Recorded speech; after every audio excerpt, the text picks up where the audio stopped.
Mr. Chairman, ladies and gentlemen, I appreciate very much your generous invitation to be here tonight. You bear heavy responsibilities these days, and the article I read some time ago reminded me of how particularly heavily the burdens of present-day events bear upon your profession. You may remember that in 1851, the New York Herald Tribune, under the sponsorship and publishing of Horace Greeley, employed as its London correspondent an obscure journalist by the name of Karl Marx. We are told that foreign correspondent Marx, stone broke, and with a family ill and undernourished, constantly appealed to Greeley and managing editor Charles Dana for an increase in his munificent salary of $5 per installment, a salary which he and Ingalls ungratefully labeled as the lousiest petty bourgeois cheating. But when all his financial appeals were refused, Marx looked around for other means of livelihood and fame, eventually terminating his relationship with the Tribune and devoting his talents full-time to the cause that would bequeath to the world the seeds of Leninism, Stalinism, revolution, and the Cold War. If only this capitalistic New York newspaper had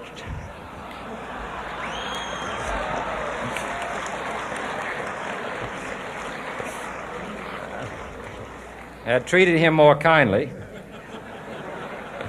if only Marx had remained a foreign correspondent, history might have been different. And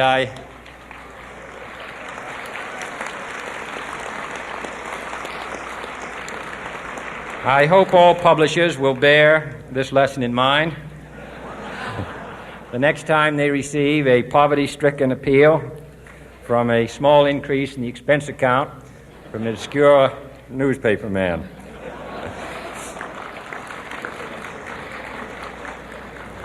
I have selected as the title of my remarks tonight, "The President and the Press." Some may suggest that this would be more naturally worded, "The President versus the Press," but those are not my sentiments tonight.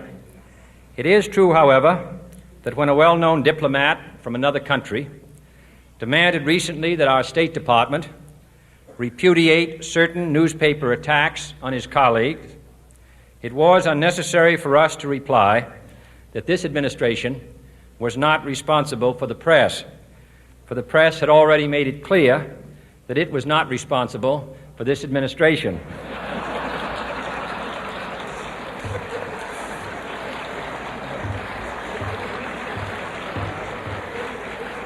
Nevertheless, my purpose here tonight is not to deliver the usual assault on the so-called one-party press. On the contrary, in recent months, I have rarely heard any complaints about political bias in the press except from a few Republicans. Nor is it my purpose tonight to discuss or defend the televising of presidential press conferences. I think it is highly beneficial to have some 20 million Americans regularly sit in on these conferences to observe, if I may say so, the incisive, the intelligent, and the courteous qualities displayed by your Washington correspondents. Nor, finally, are these remarks intended to examine the proper degree of privacy which the press should allow to any president and his family. If, in the last few months, your White House reporters and photographers have been attending church services with regularity, that has surely done them no harm.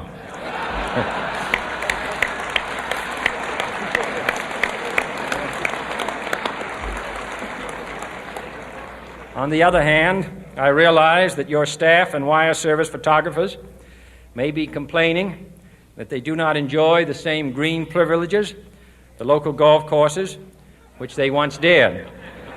It is true that my predecessor did not object, as I do, to pictures of one's golfing skill in action, but neither, on the other hand, Did he ever been a Secret Service man? My topic tonight is a more sober one, of concern to publishers as well as editors. I want to talk about our common responsibilities in the face of a common danger. The events of recent weeks may have helped to illuminate that challenge for some, but the dimensions of its threat have loomed large on the horizon for many years.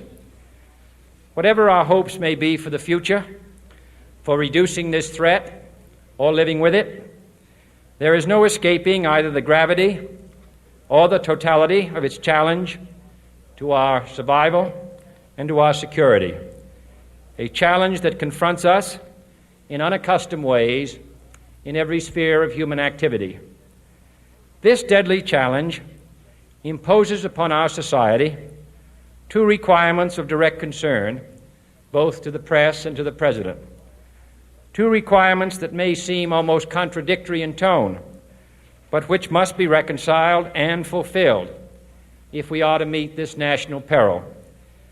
I refer first to the need for far greater public information, and second, to the need for far greater official secrecy.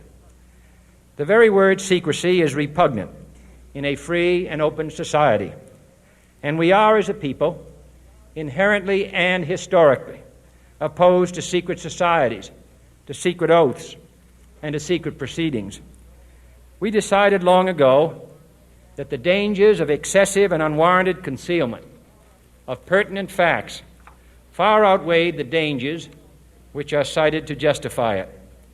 Even today, there is little value in opposing the threat of a closed society by imitating its arbitrary restrictions. Even today, there is little value in ensuring the survival of our nation if our traditions do not survive with it.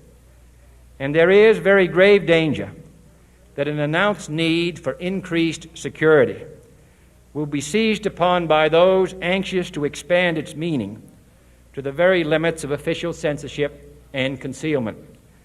That I do not intend to permit to the extent that it's in my control. And no official of my administration, whether his rank is high or low, civilian or military, should interpret my words here tonight as an excuse to censor the news, to stifle dissent, to cover up our mistakes, or to withhold from the press and the public the facts they deserve to know. But I do ask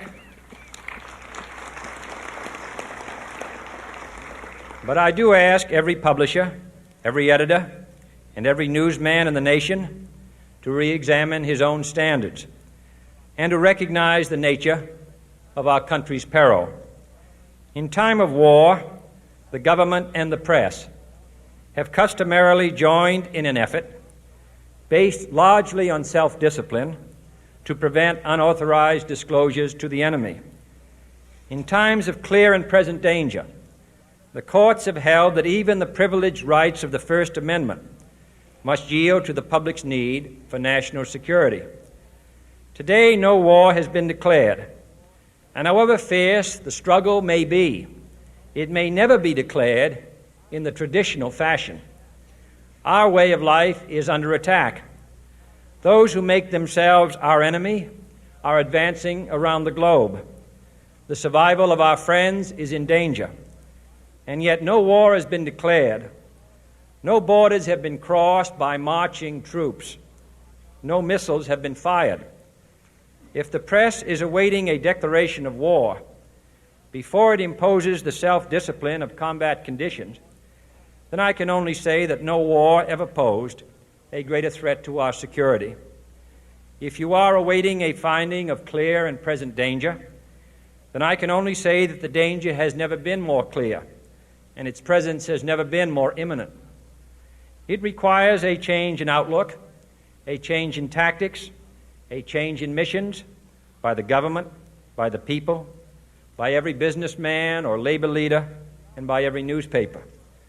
For we are opposed around the world by a monolithic and ruthless conspiracy that relies primarily on covert means for expanding its sphere of influence, on infiltration instead of invasion, on subversion instead of elections, on intimidation instead of free choice, on guerrillas by night instead of armies by day.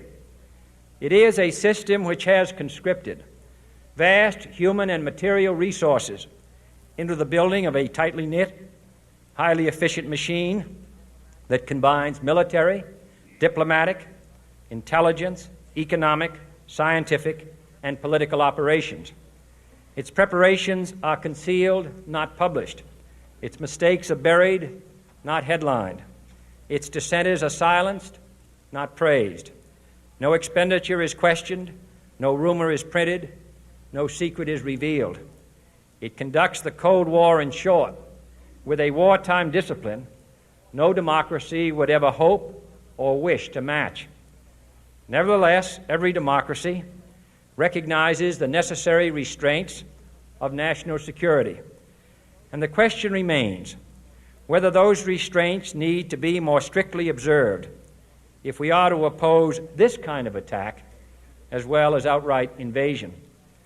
For the facts of the matter are that this nation's foes have openly boasted of acquiring through our newspapers information they would otherwise hire agents to acquire through theft, bribery, or espionage, that details of this nation's covert preparations to counter the enemy's covert operations have been available to every newspaper reader, friend and foe alike, that the size, the strength, the location, and the nature of our forces and weapons, and our plans and strategy for their use have all been pinpointed in the press and other news media to a degree sufficient to satisfy any foreign power, and that in at least one case, the publication of details concerning a secret mechanism whereby satellites were followed required its alteration at the expense of considerable time and money. The newspapers which printed these stories were loyal, patriotic, responsible, and well-meaning. Had we been engaged in open warfare, they undoubtedly would not have published such items. But in the absence of open warfare, they recognized only the tests of journalism and not the tests of national security. And my question tonight is whether additional tests should not now be adopted. That question is for you alone to answer. No public official should answer it for you. No governmental plan should impose its restraints against your will. But I would be failing in my duty to the nation in considering all of the responsibilities that we now bear and all of the means at hand to meet those responsibilities if I did not commend this problem to your attention and urge its thoughtful consideration. On many earlier occasions I have said, and your newspapers have constantly said, that these are times that appeal to every citizen's sense of sacrifice and self-discipline. They call out to every citizen to weigh his rights and comforts against his obligations to the common good. I cannot now believe that those citizens who serve in the newspaper business consider themselves exempt from that appeal. I have no intention of establishing a new Office of War Information to govern the flow of news. I am not suggesting any new forms of censorship or new types of security classifications. I have no easy answer to the dilemma that I have posed and would not seek to impose it if I had one. But I am asking the members of the newspaper profession and the industry in this country to re-examine their own responsibilities, to consider the degree and the nature of the present danger, and to heed the duty of self-restraint which that danger imposes upon us all. Every newspaper now asks itself, with respect to every story, is it news? All I suggest is that you add the question, is it in the interest of national security? And I hope that every group in America, unions and businessmen and public officials at every level, will ask the same question of their endeavors and subject their actions to this same exacting test. And should the press of America consider and recommend the voluntary assumption of specific new steps or machinery, I can assure you that we will cooperate wholeheartedly with those recommendations. Perhaps there will be no recommendations. Perhaps there is no answer to the dilemma, faced by a free and open society in a cold and secret war. In times of peace, any discussion of this subject and any action that results are both painful and without precedent. But this is a time of peace and peril which knows no precedent in history. It is the unprecedented nature of this challenge that also gives rise to your second obligation, an obligation which I share, and that is our obligation to inform and alert the American people, to make certain that they possess all the facts that they need and understand them as well, the perils, the prospects, the purposes of our program, and the choices that we face. No president should fear public scrutiny of his program, for from that scrutiny comes understanding, and from that understanding comes support or opposition, and both are necessary. I am not asking your newspapers to support an administration, but I am asking your help in the tremendous task of informing and alerting the American people. For I have complete confidence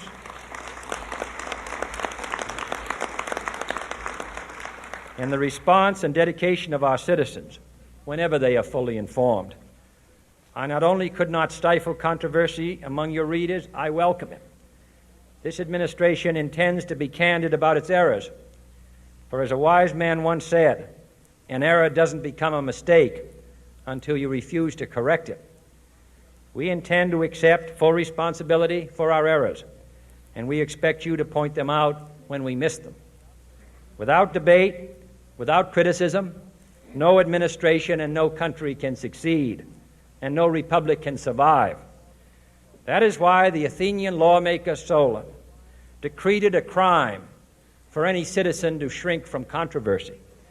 And that is why our press was protected by the First Amendment, the only business in America specifically protected by the Constitution, not primarily to amuse and entertain, not to emphasize the trivial and the sentimental, not to simply give the public what it wants, but to inform, to arouse, to reflect, to state our dangers and our opportunities, to indicate our crises and our choices, to lead, mold, educate, and sometimes even anger public opinion. This means greater coverage and analysis of international news, for it is no longer far away and foreign, but close at hand and local. It means greater attention to improved understanding of the news, as well as improved transmission. And it means, finally, that government at all levels must meet its obligation to provide you with the fullest possible information outside the narrowest limits of national security, and we intend to do it. It was early in the 17th century that Francis Bacon remarked on three recent inventions already transforming the world: the compass, gunpowder, and the printing press.